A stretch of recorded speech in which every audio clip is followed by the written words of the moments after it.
Oke, saya sampaikan ya, izinkan saya untuk share share informasi aktivitas terkini Gunung Merapi.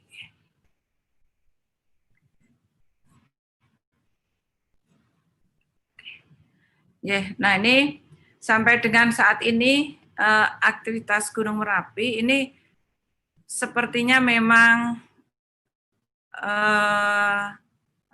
tidak ada penaikan yang signifikan, tetapi seperti yang kemarin juga bahwa ini masih dalam intensitas yang tinggi untuk aktivitas Gunung Merapi, ya.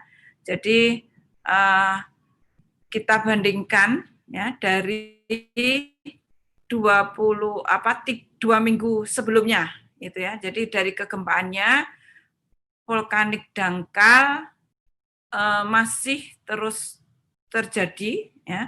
Bahkan ada dibanding dengan 1 minggu sebelumnya itu sepertinya ada penurunan, tapi masih cukup tinggi, gitu ya. Nah, untuk vulkanik dalam masih belum ada tidak terdeteksi atau tidak muncul adanya vulkanik dalam, gitu ya.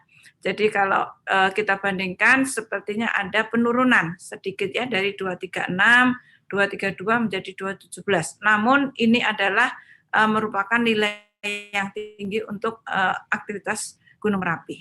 Kemudian untuk MP-nya juga demikian. MP-nya adalah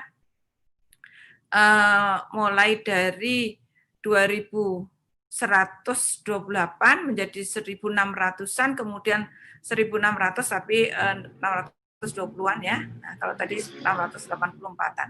Ini juga mengalami penurunan. Kemudian rockfall ini ada peningkatan sedikit itu ya. Jadi ini untuk rockfall-nya.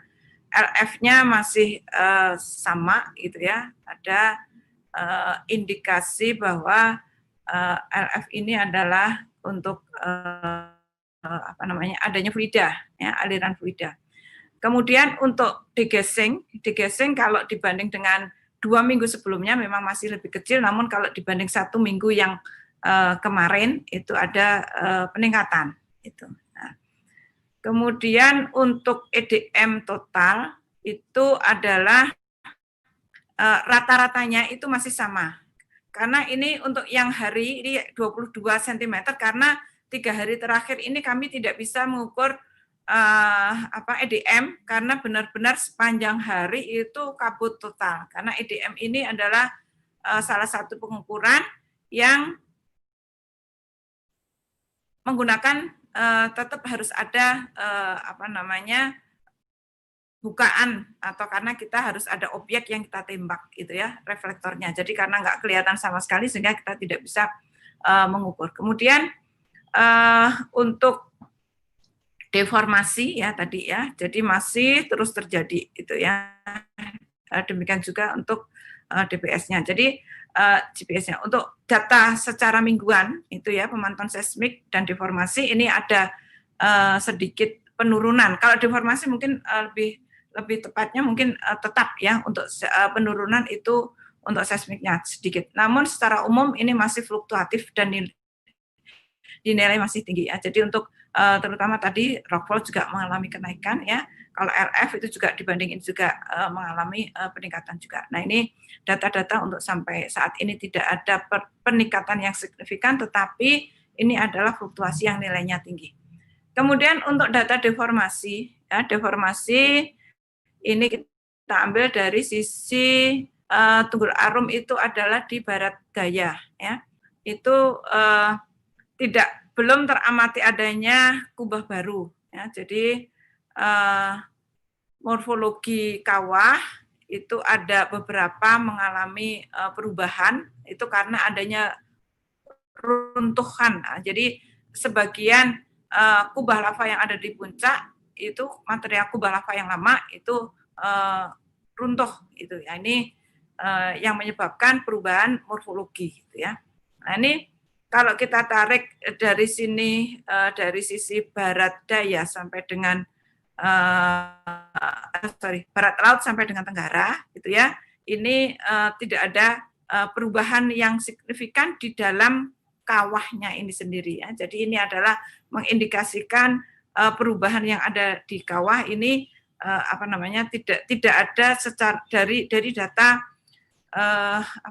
dari data drone-nya kita. Namun demikian kalau kita lihat ini bagian tengahnya.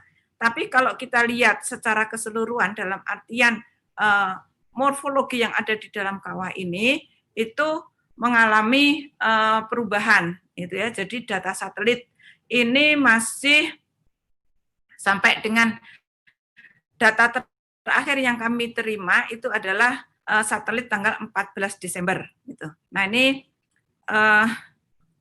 perubahan yang ada di dalam kawah itu adalah adanya rekahan-rekahan itu ya. Jadi dan longsoran yang ada di tebing-tebing ini. Jadi rekahan itu semakin melebar. Kemudian juga ada perpanjangan rekahan di beberapa tempat itu ya. Nah, ini mengindikasikan masih adanya desakan magma terus yang menuju ke permukaan ini. Nah, ini untuk potensinya itu adalah masih ke arah Kali Gendol dan juga ke arah yang potensinya adalah ke barat laut itu ya. Nah, untuk itu status siaga masih kita tetapkan gitu ya. Jadi belum ada perubahan status sampai dengan hari ini gitu. Jadi ini sehingga rekomendasi kita juga belum berubah gitu ya. Jadi untuk itu yang kita sampaikan itu bahwa terjadi sedikit penurunan aktivitas seismik dan deformasi ya, namun secara jangka panjang ini masih menunjukkan intensitas yang tinggi ya.